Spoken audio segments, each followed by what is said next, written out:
La colémanite, son histoire, ses propriétés, sa géologie et ce qu'on sait de sa valeur aujourd'hui. La colémanite a été décrite en 1884. Elle porte ce nom en hommage à William Tell Coleman, 1824-1893, pionnier de l'industrie du borax en Californie, à l'origine de la découverte du gisement type. Localité type, Furnace Creek, Vallée de la Mort, Californie, USA. Cristallographie. Formule chimique, Ca2b6o11 5H2SO, ou selon certaines notations, CaB3O4OH3H2SO, un borate hydraté de calcium.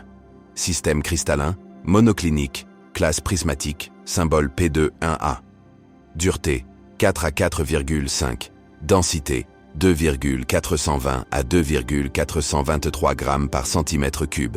Clivage et fracture. Clivage parfait. Fracture irrégulière à subconchoïdale. Trait, blanc. Transparence et éclat. Transparent à translucide. Éclat vitreux à adamantin.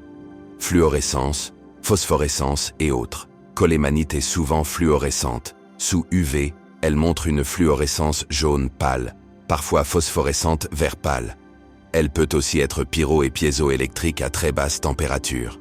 Couleur. Couleur naturelle, incolore, blanc, gris, blanc jaunâtre ou légèrement jaunâtre, parfois jaune pâle. Gisement. USA, Turquie, Argentine, Mexique, synthèse. La colémanite est historiquement un minerai important pour l'obtention du bore. Avant les années 1930, elle était la principale source de bore commercial.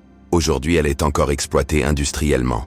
Par exemple dans la production de borates, pour le verre, la céramique, la fabrication de certains matériaux, fertilisants et d'autres usages liés au bore.